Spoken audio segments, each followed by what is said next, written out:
आज तुझा सगळा संभ्रम दूर करतो बघ. फक्त प्रामाणिकपणे लक्ष देऊ नये.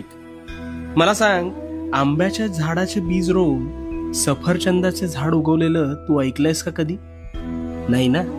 मग स्वतःच्या डोक्यात नकारात्मक विचारांचे बीज रोवून सकारात्मक गोष्टी घडतील हा विचार योग्य असू शकेल का रे?